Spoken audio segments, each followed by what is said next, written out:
In this episode of our podcast, we are joined by a very special guest, Dr. John Kuruvilla, who is an Associate Professor of Medicine at the University of Toronto and a Clinical Investigator in the Division of Medical Oncology and Hematology at Princess Margaret Hospital in Toronto.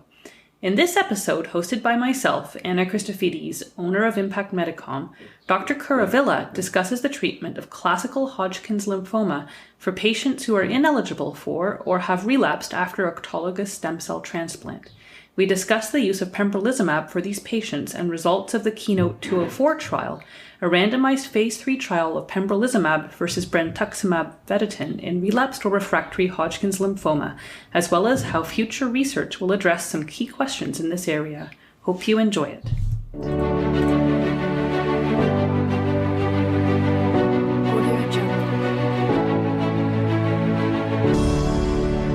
So welcome, Dr. Kuruvilla, and thanks so much for joining us virtually from the Princess Margaret Hospital. I know you are a super busy person, and yet you seem to manage to take on so many responsibilities within your role at the University Health Network, I know. We've known each other a long time, and I've always wondered how you got into the field of hemato-oncology. I don't think we've ever talked about that, so I'd be fascinated to hear how you developed such a passion for treating this disease area. Well, it's always a good question to reflect on that one when you've been able to work in the field for a little while. And I don't think that my story is really that different from many. I guess the first part of this is going into medicine to begin with, and so that was kind of the family business for me. I mean, I'm a fifth generation physician. My dad was a doctor, and my brother obviously is a medical oncologist who does practice in Canada, just down the 401.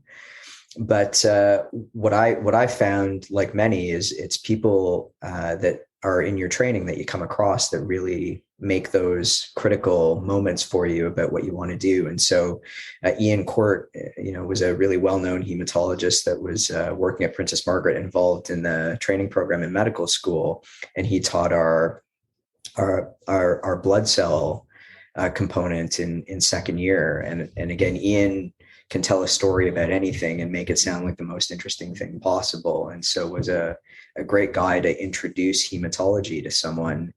And then during residency, when you start looking after patients a little more independently, looked after a couple of patients at that point that ended up having, thrombosis or malignancy, and got a little more interested there. And this was at a time when I was doing my training in London at Western, where they had a great hematology group. So again, a bunch of really good mentors there, Mike Kovacs, Mike Delorme.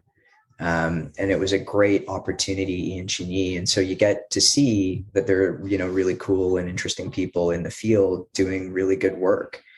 And so that was kind of the start of it. And I had done some time at PMH working with the transplant program. So with Hans Mesner and Jeff Lipton, a little bit with Mike Crump and Armand Keating, and then went to Vancouver. And it was in Vancouver that I met Richard Klassa and Joe Connors, and sort of really focused in towards lymphoma as being a very interesting disease, and getting to see what a world-class program could look like.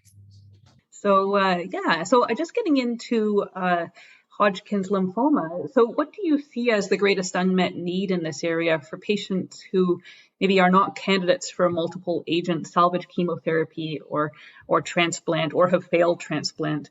And what do you see as the prognosis for these patients?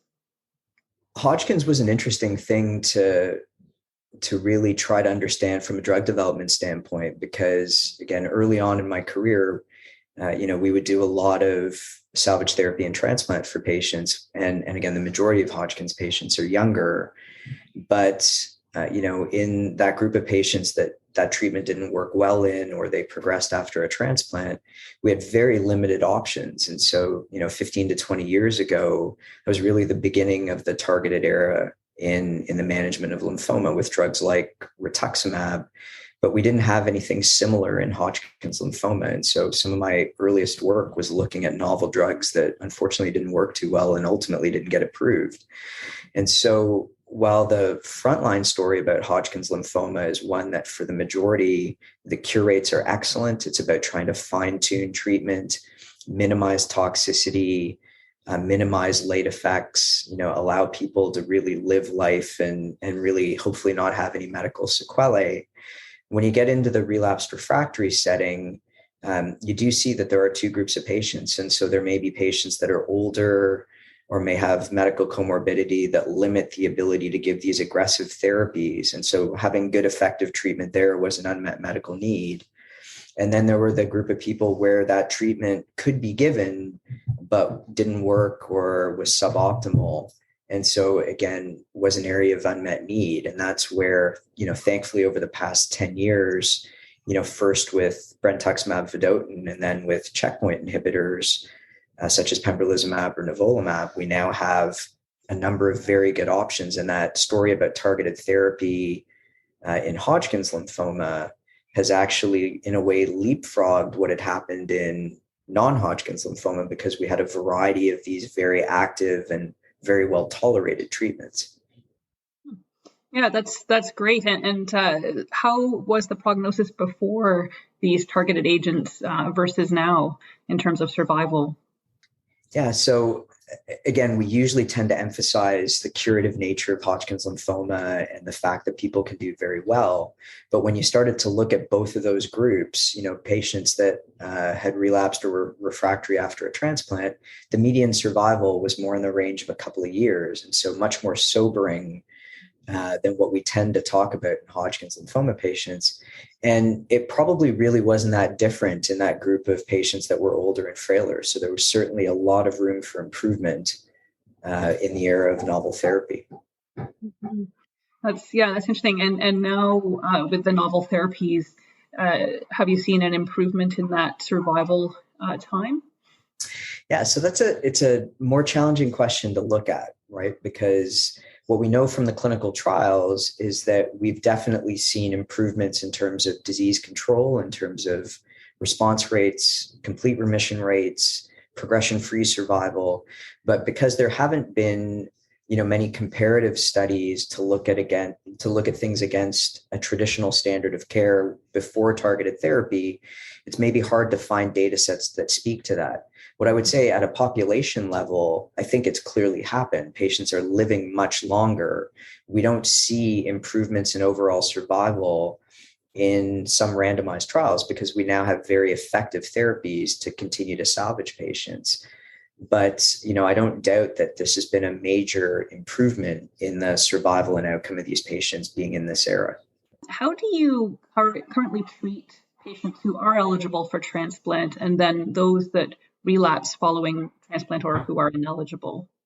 So I guess there's what we would like to do, and I think what we have the ability to do in Canada in 2021. And so in Canada, we don't have routine funded access to many novel therapies in Hodgkin's lymphoma in the pre-transplant setting. And so that sometimes limits what we're able to do. And so the Canadian standard frequently remains salvage therapy based on platinum-containing regimens such as GDP as the lead-in salvage therapy before high-dose therapy and autologous transplant in that patient that would be eligible for that type of approach. In the patient that's older or has medical comorbidity that would preclude that treatment, we also struggle to access novel therapy because it's not funded for that setting. And at that standpoint, again, we may be looking at things like traditional chemotherapy or radiation.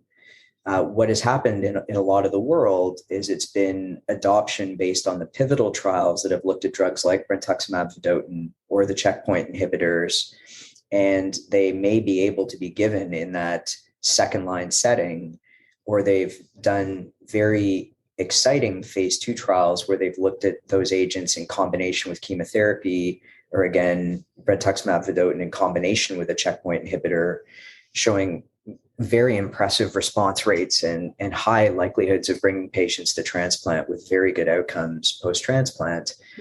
And we don't have the level 1 evidence yet to be able to support that based on public funding in Canada, but hopefully we'll be able to bring those drugs more effectively to patients in time as more data matures. Yeah, so brentuximab had its initial approval based on a trial that was purely done in post-transplant patients. And so as an example, in Ontario, the funding is exclusively to post-transplant patients who have relapsed or are eligible to get it now as a maintenance treatment based on the Athera study. So a whole, and where in Ontario we've had to use compassionate access, but I think some provinces are able to get this on a case-by-case basis, is to say in that patient that isn't responding to second-line chemotherapy, can you get a drug like brentuximab or now a checkpoint inhibitor? Can you get those potentially available compassionately when we don't have data, or we now recently have data that may support that approach, and hopefully that will lead to funding. That makes sense. And in terms of brentuximab vedotin, I mean, can you go over some of the sort of pros and cons of that treatment in terms of efficacy and safety? Yeah, so brentuximab, I think, checks a lot of boxes in terms of what we would want to see with a targeted therapy. So again, the pivotal trial, showed a response rate of about 70%, of which half of those responses were complete remissions. And this was in a very heavily pretreated population. So the median progression-free survival was in the range of about 6 months. It's intravenous, given once every 3 weeks. And what we know with a lot of experience from that drug now is the toxicities are generally manageable, but they can be things that you struggle with in a group of patients that have had at least one prior line of treatment. So peripheral neuropathy, which is cumulative and can be effectively managed by dose reduction or dose hold if needed. And then myelosuppression, so things like neutropenia being the other major concern. So many patients will say even a drug like brentuximab vedotin, they find it easier than combination chemotherapies like platinum or ABVD as a single agent. And in terms of the other newer agents that you mentioned, can you describe the mechanism of action of these PD-1 inhibitors? Yeah, so PD-1 inhibitors are part of a group of drugs or therapies that we call checkpoint inhibitors because they impact the immune checkpoint. And so again, the immune checkpoint is a series of signaling pathways where you can down-regulate the immune response. And so, the way I like to describe this to people is to say, you want the immune system to be able to rev up in response to stimuli like infection, but you need to be able to dampen down that signal so that it doesn't become overwhelming and lead to significant inflammatory reaction, or you want to be able to turn it off so that you also don't develop autoimmunity. It's a natural system that's built into the immune response. Now, can this be circumvented by cancer? Yeah, so that's one of the things. We know that this pathway is upregulated in Hodgkin's lymphoma because we can frequently see genetic amplifications at 9p24, where the PD-L1 locus sits.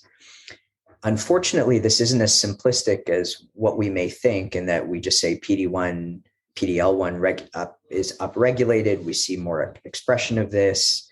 This just blocks the signal between the tumor and the effector T cell. And that's how this happens, because Hodgkin's also has other immune evasion mechanisms that are part of this. So like many things in cancer, we know part of the reason, but I don't think we know with precision how it's actually happening. What we see in Hodgkin's lymphoma, because of this genetic preponderance, most likely, is that this is the disease out of any malignancy where checkpoint inhibitors are by far the most effective, even though they are well established in solid tumor malignancies as well in some settings.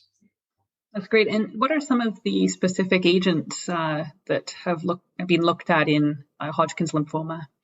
Yeah, so the two mainstays are pembrolizumab and nivolumab, and they have gone through registrational large phase 2 studies for their approvals in Hodgkin's lymphoma. And at least for pembrolizumab, the phase 3 confirmatory trial has been reported. The phase 3 trial for nivolumab, I believe, is completed in its accrual, and we'll hopefully see results in the near future. Given how exciting immunotherapy has been, there are a host of other drugs that have been studied, whether they're even PD-L1 antibodies such as durvalumab or others, and there are other PD-1s that have been approved outside of North America. But really the two that most people think about are nivolumab and pembrolizumab. I know you were involved in one trial, the Keynote 204 trial, that was with pembrolizumab. Do you want to describe a little bit about that trial? Yeah, sure. So Keynote 204 was the confirmatory phase 3 trial for pembrolizumab in relapsed refractory Hodgkin's lymphoma. And so the concept there was, given the impressive activity in a group of patients that had largely been exposed to transplant or to brentuximab vedotin before, as these were the approved standards that were well established while checkpoint inhibitors were still being developed. The idea with this trial was to do a very simple phase 3 study where you compared pembrolizumab a little earlier against the previously established standard, which was brentuximab vedotin. And what the company did in developing the study, which I think they're to be commended for, is they realized there were two different patient populations here. There were patients that were candidates for aggressive therapy and might have had transplants and relapse. So that was going to be a large group of the patients involved, but also patients that couldn't have a transplant. And so patients that couldn't have that transplant for comorbidity and age concerns, or potentially because the disease was refractory and they were unable to get to transplant. So that was one of the differences between this population and the pivotal population that was in the original brentuximab study. So the trial was really designed to look at that. The primary endpoint was a progression-free survival endpoint. And like many studies, they also looked at overall survival. They looked at response rate and CR rate. They looked at safety. But the head-to-head question here was really about efficacy around disease control. And do you have any results you can share with us and the efficacy? Yeah, sure. So the data were presented for the first time last year and are now in press in Lancet Oncology. And so, the top line summary would really say the trial met its primary endpoint. There was a statistically significant improvement in the progression-free survival for patients who received pembrolizumab over brentuximab vedotin. So the hazard ratio was very significant. When you look at the medians in terms of months, there's about a 5-month difference. So it's a 13-month PFS for the experimental arm versus 8 months for the BV arm.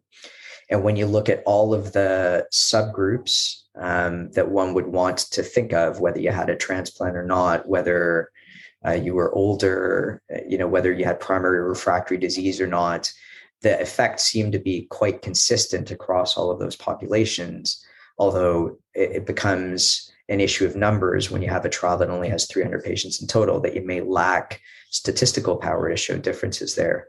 What was interesting about the design is they also recognize that in these patients, if patients were ineligible for transplant because their disease was not under control, and that if they achieved response to something on protocol, patients might then be eligible for curative therapy, whether that was an autologous transplant or potentially an allogeneic transplant. Per protocol, patients were allowed to go on to those therapies. And so in order to be able to control a bit for that, they also had another endpoint where they censored the patients that went on to have a transplant to really look at the impact of the therapy in patients that included the whole population, or only for the patients before their transplant, perhaps a more definitive procedure was allowed. And what you see is there was a very consistent benefit that mirrored what they saw in the whole population favoring pembrolizumab. The survival data, unfortunately, are still not yet mature. This was a planned interim analysis where we saw this effect. So there haven't been enough events yet for survival analysis to be triggered. Then when you look at everything else, the response rates, again, numerically about a 10% improvement for pembrolizumab over brentuximab vedotin, but the statistical plan for the study was very rigorous. And so the p-value, though it would look significant to many as it's less than 0.05, did not reach the predefined statistical significance level of the study because there were multiple tests being performed. So even though it numerically looks a bit better, we can't say statistically it's better. Then when you look at the safety data, again, the short story there would essentially be, given all of the experience we have with both of these drugs, BV and with pembrolizumab, the drugs did exactly what you would expect. And so BV's characteristic peripheral neuropathy and a bit of myelosuppression tended to be the main issues.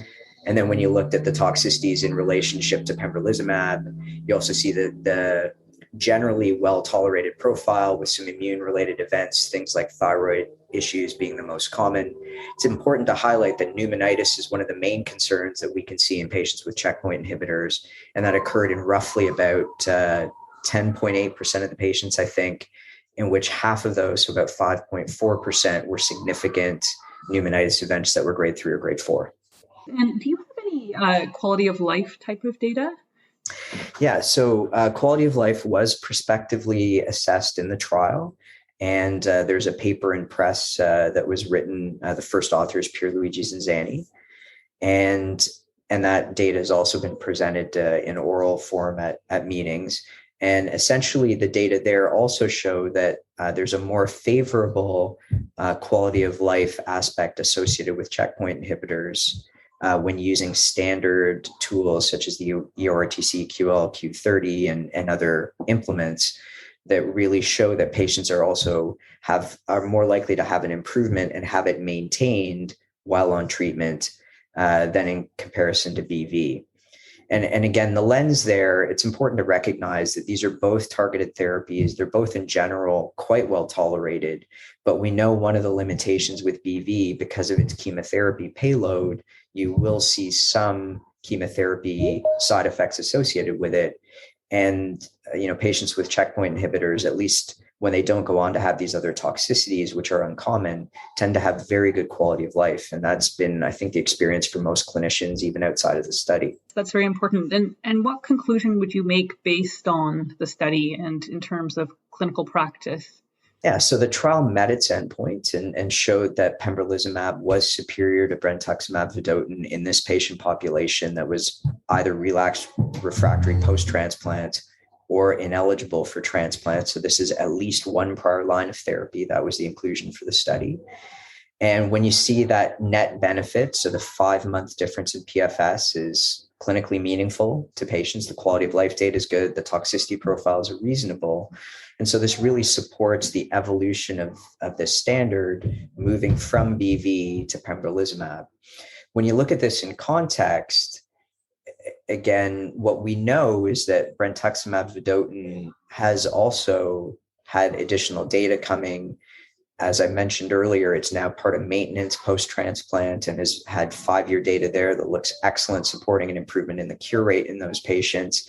It's moved into the frontline setting with the Echelon-1 clinical trial, showing benefit in the frontline setting for Hodgkin's lymphoma. So we've also seen an evolution that we expect BV to be given earlier now in the curative setting based on these data. It didn't make sense to have it in the relapse refractory setting anymore because it was being used earlier. And so to have that option available now and be able to show convincingly that we have a new and improved standard makes a lot of sense for the flow of patient care. What will be interesting to see is the implication here for a country like Canada is that this will be important for the approval and funding of this drug in this setting, because it's a very clear head-to-head comparison. In other areas where you may see more off-label usage, such as in the US, I think clinicians might have already decided that they think giving the two drugs together, BV and a checkpoint inhibitor, such as being done in the Checkmate 812 trial, which is the confirmatory phase 3 study, may be the right approach. But that's something we'll need to see that clinical trial data to see. And so I think for us and for Europe and Asia and South America, this was a very important trial for establishing this therapy. And so in terms of just the patient impact of a drug like pembrolizumab, I guess you would have had a number of patients who were on pembrolizumab during the trial. Can you share any sort of personal experiences or stories? Yeah, I mean, so, I think two kind of anecdotes leap to mind, because again, you kind of think of two different patient populations in general.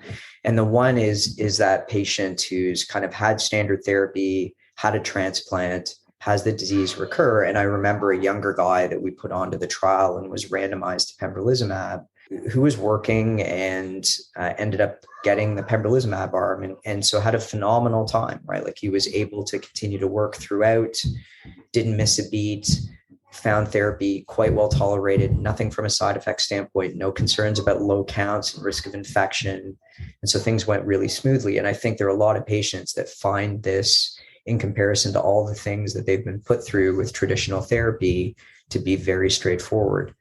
In the other setting, and again, I'll use another younger patient to make the example. In those patients where you give second line therapy and there's been lack of response and you're desperately trying to get someone to curative therapy, this was a great opportunity for Canadians to be able to access novel therapy that wasn't funded. And so part of the reason that Canadian centers like Princess Margaret and the team at the Jewish in Montreal did so well in accruing the study was it allowed patients to get innovative therapy to bridge them to transplant. And so we have a number of patients that got either therapy. And again, it's a shorter duration as a way to bring someone to transplant, but who are doing well. And, though they had to go through the toxicity of the transplant, we're able to do it in remission and now have the opportunity to be cured moving forward, which obviously is the goal of all of this. If you had pembrolizumab available to you with absolutely no restrictions funding-wise, in which patients would you choose to use it?